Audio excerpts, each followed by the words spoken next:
या देवी सर्वभूतेषु क्षमारूपेण संस्थिता नमस्तस्यै नमस्तस्यै नमस्तस्यै नमो नमः। ओम दुम दुर्गाय नमः। स्वागत है आपका हमारे चैनल पर।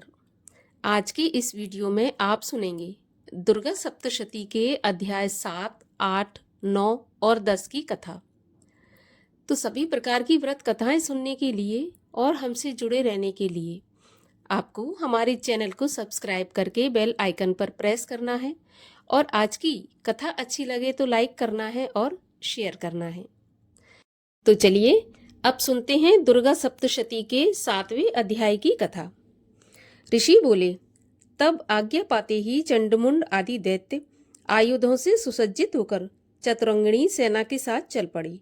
वहां पहुंचकर उन्होंने देखा कि हिमालय की ऊंची स्वर्ण की चोटी पर सिंह पर देवी बैठी हैं और मंद मंद हंस रही हैं। इस प्रकार उसे देखकर पकड़ने की चेष्टा करने लगे। किसी ने धनुष चढ़ा लिया, किसी ने तलवार संभाल ली और कितने ही देवी जी के पास पहुंच गए। तब अंबिका जी उन शत्रुओं के प्रति क्रोध में आ गईं। उस समय क्रोध के कारण उनका मुख काला हो गया। देवी के माथे पर कुटिल होकर भौएं तन गईं। तब तो भयानक मुख वाली काली देवी तलवार तथा पाश लिए प्रकट हो गईं। उन्होंने अद्भुत सा खड्वांग धारण किया हुआ था। नरमुंडों की माला शोभित थी। चीते के चर्म की साड़ी पहने हुई थी। शरीर का मांस सूखा दिखाई देता था। अत्यंत भयानक रूप था। मुख को खोल रखा था। लपलपाती हुई जीभ और भी भयानक थी। धसी हुई लाल लाल आंखें थीं। गर्जना से सभी दिशाओं को भर दिया था। तब तो वह बड़े वेग से दैत्य सेना पर टूट पड़ी। बड़े बड़े असुरों को मारती हुई उनका भक्षण करने लगी। उन पार्श्व रक्षकों को, अंकुशधारियों को, महावत तथा योद्धाओं को, घंटों के साथ कितने हाथियों को एक ही हाथ में पकड़कर मुंह में डालने लगी। वैसे ही घोड़ों के साथ रथों को एवं सारथियों को मुंह में डाल डालकर अत्यंत भयानक रूप से दांतों से उन्हें चबाती जाती थी। किसी के केश पकड़ लेती तो किसी की गर्दन दबा डालती, किसी को पैरों से दबोच लेती तो किसी को छाती से धकेलकर मार गिराती। असुरों के द्वारा छोड़े हुए अस्त्र शस्त्रों को मुंह से पकड़ती जाती और दांतों से पीसती जाती। काली जी ने इस प्रकार बलवान दुरात्मा असुरों की वह सेना कुचल डाली। कितने ही असुरों को मार दिया। उस देवी ने कुछ एक तलवार से काट गिराए, कुछ एक खड्वांग से पीट दिए और कुछ एक दांतों से कुचल दिए। क्षण भर में राक्षसों की सारी सेना मार पीट कर गिरा दी। यह देखकर चंड उस भयानक काली की ओर दौड़ा। इधर महासुर मुंड ने भी महाभयंकर बाणों की वर्षा से एवं हजारों चलाए हुए चक्रों द्वारा उस भयानक आंखों वाली देवी को ढांक दिया। वे अनेक चक्र देवी के मुख में प्रवेश करते हुए इस प्रकार दिखाई देने लगे जैसे सूर्य से बिंब बादलों के पेट में समाते जा रहे हों। तब तो जिसके भयानक मुख के भीतर जिसका देख सकना भी कठिन था, ऐसे दांतों के प्रकाश से दमकती हुई अत्यंत क्रोध में आकर भयानक गर्जना करती हुई वह काली भीषण अट्टहास करने लगी। तब हूं हूं करती हुई बड़ी तलवार लिए हुए देवी चंड पर कूद पड़ी। उसे बालों से पकड़कर उसी तलवार से झट से चंड का सिर काट दिया। तब चंड को इस प्रकार मारा गया देखकर मुंड देवी की ओर दौड़ा। कुपित काली ने तलवार से मारकर पृथ्वी पर मुंड को भी गिरा दिया। महाबली मुंड को मरा हुआ देखकर और सेना का नाश देखकर शेष सेना भयभीत होकर इधर उधर भाग गई। अनंता काली जी ने चंड तथा मुंड के सिर हाथ में ले लिए।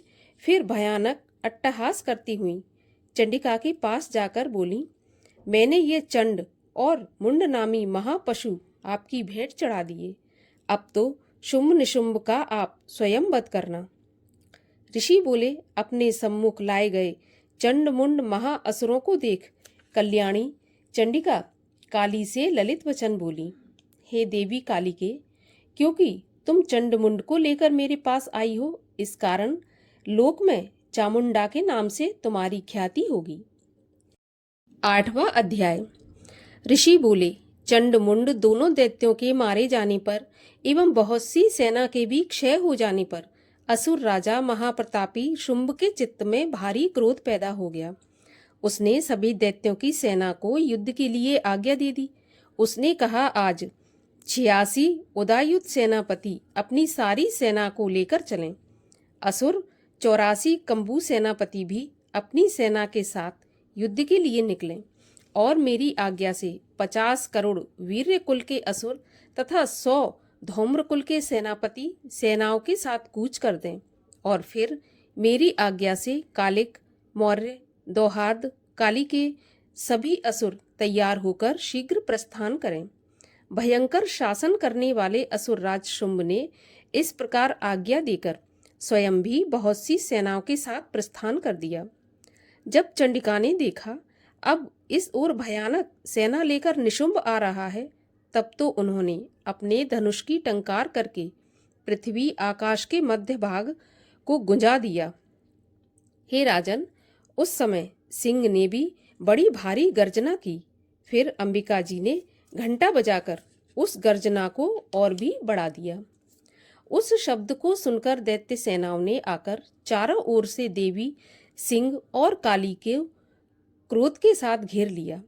इसी अवसर के मध्य में, हे राजन, दैत्यों के नाश के लिए तथा देवताओं की वृद्धि के लिए अत्यंत बल एवं पराक्रम से संपन्न होकर ब्रह्मा, विष्णु, शिव, कार्तिकेय स्वामी, इंद्र आदि देवों की शक्तियां उन्हीं के शरीरों से निकलकर उन्हीं के रूपों से चंडिका के पास आ गईं। जिस देवता का जो रूप जैसे भूषण तथा वाहन है, उन्हीं वस्तुओं से संपन्न होकर वह देवता शक्ति वही रूप धारण करके दैत्यों के साथ युद्ध करने आ गई।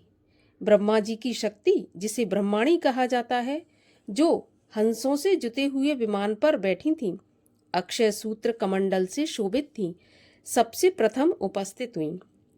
महेश्वर की शक्ति वृषभ पर विराजमान, सुंदर त्रिशूल धारण किए, महासर्पों के कंकण धारण किए, मस्तक पर चंद्र रेखा सुशोभित थी, वह मातेश्वरी शक्ति आई। कार्तिक स्वामी की शक्ति हाथ में शक्ति लिए, मोर पर आरूढ़ गोह रूपणी कौमारी अंबिका शक्ति दैत्यों से युद्ध करने आई। वैसे ही विष्णु की शक्ति गरुड़ पर सवार होकर शंख, चक्र, गदा, शांग एवं खंग हाथ में लिए वहां वैष्णवी शक्ति आ गई। यज्ञ वराह का विचित्र रूप धारण करने वाले विष्णु की वराह शक्ति वैसा ही शरीर धारण करके वहां आई। नरसिंह जी के समान शरीर को धारण किए, गर्दन के बालों के फटकारने से आकाश के तारों को बिखेरती हुई नारसिंगी शक्ति वहां आ पहुंची। इंद्र की शक्ति इंद्र के समान रूप वाली 1000 नेत्र धारण किए, वज्र हाथ में लेकर ऐरावत गजराज पर आरूढ़ होकर वहां आ गई। तब उन शक्तियों से घिरे हुए शंकर जी ने चंडिका से कहा, मेरी प्रसन्नता के लिए शीघ्र से शीघ्र इन असुरों का संहार करो। तब देवी के शरीर से अत्यंत भयानक सैकड़ों गीदड़ियों की भांति हूं हूं करती हुई बड़ी चंडिका शक्ति प्रकट हो गई। तब उस अपराजिता देवी ने धुएं जैसे जटा वाले शिवजी से कहा, भगवन, आप दूत बनकर शुंभ निशुंभ के पास जाएं। वहां जाकर उन महाअभिमानी शुंभ निशुंभ दानवों को तथा युद्ध में आए हुए दूसरे दानवों को भी कहें कि हे दानवों, यदि तुम लोग जीवित रहना चाहते हो तो त्रिलोकी का राज्य इंद्र को प्राप्त करें। सभी देवता यज्ञ भाग पाएं और तुम लोग पाताल में चले जाओ। यदि तुम्हें कुछ बल का अभिमान हो और युद्ध की अभिलाषा हो तो आ जाओ, ताकि तुम्हारे मांस से मेरी गीदड़ियां तृप्त हो जाएं। इस दूत रूप में स्वयं शिव जी को ही देवी जी ने नियुक्त किया। वह शिव शक्ति संसार में शिवदूती के नाम से विख्यात हुई। जब शिव द्वारा कथित देवी जी के वचन उन महाअसुरों ने सुने तो बड़े क्रोध में आ गए और जहां कात्यायनी देवी स्थित थी उस ओर बढ़ने लगे। वहां कुपित होकर उन देव शत्रुओं ने बाण, शक्ति, रिष्टि आदि आयुधों से देवी जी पर पहले वर्षा करना आरंभ कर दिया। तब टंकार करके धनुष द्वारा पैने पैने बाण छोड़कर देवी जी ने खेल ही खेल में उनके फेंके हुए बाण, शूल, शक्ति, परशु आदि शस्त्रों को काट डाला। फिर काली भी उनके सामने होकर शत्रुओं को शूल के प्रहारों से चीरती, फाड़ती, खड्वांग से कुचलती, मारती, विचरण करने लगी। इधर ब्रह्माणी शक्ति भी जिस ओर दौड़ती उसी ओर अपने कमंडल का जल छिड़क देती, जिससे शत्रुओं का पराक्रम एवं तेज नष्ट होता जा रहा था। महेश्वरी शक्ति ने त्रिशूल द्वारा, वैष्णवी शक्ति ने चक्र द्वारा और कौमारी शक्ति ने शक्ति द्वारा उन दैत्यों का नाश करना आरंभ कर दिया। ऐन्द्री शक्ति के वज्र गिराने से सैकड़ों दैत्य दानव विदीर्ण होकर रुधिर के पतनाले बहाते हुए पृथ्वी पर गिरने लगे। वाराही शक्ति ने तो कुछ एक को तुंड प्रहार से मार गिराया। कितने दैत्यों की छातियां अपनी दाढ़ों के अग्रभाग से चीर डाली। वराह मूर्ति ने चक्र द्वारा बहुत से दैत्य चीर फाड़ डाले। कितने महादैत्यों को नारसिंगी शक्ति अपने नाखूनों से विदीर्ण करके खाने लग गई। कितने दैत्य शिवदूती के कठोर अट्टहास से भयभीत होकर पृथ्वी पर गिरते गए, फिर उन्हें वह खाती गईं। इस प्रकार अत्यंत कुपित होकर अनेक उपायों द्वारा बड़े बड़े दैत्यों को मारते हुए मातृगण को देखकर देव शत्रुओं के सैनिक भागने लग गए। उन दैत्यों को मातृगण से पीड़ित होकर भागते हुए देखकर क्रुद्ध महाअसुर रक्तबीज युद्ध करने के लिए आ गया। रक्तबीज के वज्रमय शरीर से एक भी रुधिर बिंदु जब पृथ्वी पर गिरती तब उसी के समान बलवान दूसरा असुर पैदा हो जाता। उस महाअसुर ने आकर इंद्र शक्ति के साथ युद्ध किया। तब ऐन्द्री शक्ति ने अपने वज्र के द्वारा रक्तबीज की ताड़ना की। वज्र के लगते ही उसके शरीर से बहुत से योद्धा पैदा हो गए, जिनका रूप पराक्रम रक्तबीज के समान ही था।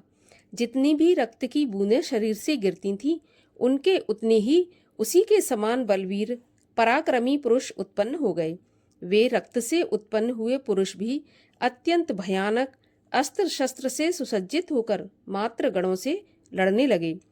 फिर ऐन्द्री ने वज्र से उसका सिर क्षत विक्षत कर दिया। उससे रुधिर बह उठा। तब हजारों पुरुष उस रुधिर से पैदा हो गए। वैष्णवी शक्ति ने चक्र द्वारा उसे मारा। ऐन्द्री ने गदा द्वारा असुरराज की ताड़ना की। वैष्णवी के चक्र से क्षत होने पर उसके शरीर से जैसे ही खून बहा, उससे हजारों उसी के समान महाअसुर पैदा हो गए, जिनसे संपूर्ण जगत भर गया। कौमारी ने शक्ति से उसे मारा। वराही ने तलवार से, महेश्वरी ने महाअसुर रक्तबीज का त्रिशूल से हनन किया। उस दैत्य ने भी गदा द्वारा सभी मात्रगणों को अलग अलग मारा। उस समय रक्तबीज बड़े क्रोध में समाविष्ट था। शक्तिशूल आदि आयुधों से कई बार विक्षत होने पर उसके शरीर से रक्त प्रवाह के पृथ्वी पर गिरते ही सैकड़ों असुर उत्पन्न हो चुके थे। दैत्य के खून से उत्पन्न उन असुरों से सारा जगत व्याप्त हो गया। देवताओं को डरा एवं उदास देखकर तब शीघ्र ही चंडिका ने काली से कहा कि चामुंडे, अपना मुख तुम अधिक विस्तार से फैला लो। मेरे शस्त्रों के प्रहार से गिरते हुए खून बिंदुओं से उत्पन्न महादैत्यों को अपने वेगवान मुख द्वारा खाती जाओ और युद्ध भूमि में खून से उत्पन्न इन महादैत्यों का भक्षण करती घूमती रहो। इस प्रकार कहकर चंडिका ने रक्तबीज पर त्रिशूल से प्रहार किया। फिर काली ने रक्तबीज का रुधिर मुख से ग्रहण कर लिया। उस दैत्य ने भी चंडिका पर गदा चलाई, परंतु उस गदापात द्वारा चंडिका को कुछ भी वेदना नहीं हुई। रक्तबीज के क्षत विक्षत शरीर से जो बहुत सा रुधिर गिरने लगा, उसे चामुंडा मुख द्वारा पीती गईं, और जो रक्तपात से दैत्य उत्पन्न हो गए थे, उन्हें भी मुख में डालती गईं। इस प्रकार चामुंडा ने सभी दैत्य खा डाले और रक्तबीज का रुधिर भी पी डाला। तब देवी ने शूल, वज्र, तलवार, रिष्टि आदि आयुधों से हीन उस महाअसुर रक्तबीज को मार दिया। शस्त्र समूहों से आहत होकर वह पृथ्वी पर गिर पड़ा। हे राजन, रुधिर तो उसका चामुंडा ने पी लिया था। उसकी मृत्यु होने पर देवता परम प्रसन्न हुए। मातृगण उसके रुधिर पान के मत से उन्मत्त होकर नृत्य करने लगी। 9वां अध्याय। ऋषि बोले, हे राजन, रक्त बीज के मर जाने पर एवं युद्ध में अन्य असुरों के भी मारे जाने पर शुंभ निशुंभ दैत्यों का क्रोध बढ़ गया। फिर दैत्यों की प्रधान सेना का साथ लेकर निशुंभ युद्ध में दौड़ा चला आया। उसके आगे पीछे दाएं बाएं बड़े बड़े दैत्य थे। वे क्रोध के मारे होंठ काट रहे थे।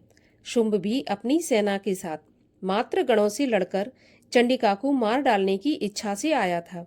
दोनों दैत्य बादलों की तरह बाणों की वर्षा करने लगे। अपने बाणों के समूहों से चंडिका ने उनके बाण काट दिए। फिर शस्त्र समूह से उन दैत्यों के अंगों पर प्रहार किया। निशुंभ ने तीखी तलवार तथा चमचमाती ढाल उठा ली। देवी के पराक्रमी वाहन सिंह के सिर पर प्रहार किया। अपने वाहन पर इस प्रकार प्रहार होते देख देवी ने क्षुरप्र नामक बाण द्वारा निशुंभ की बड़ी तलवार तथा 8 चंद्रों वाली ढाल भी काट दी। तलवार और ढाल के कट जाने पर उस दैत्य ने शक्ति चलाई। उसे आते देख देवी ने चक्र द्वारा उसके 2 टुकड़े कर डाले। तब तो अत्यंत कुपित होकर निशुंभ दानव ने शूल उठा लिया और उसे फेंक दिया। देवी जी ने मुक्के के प्रहार से उसे चूर चूर कर दिया।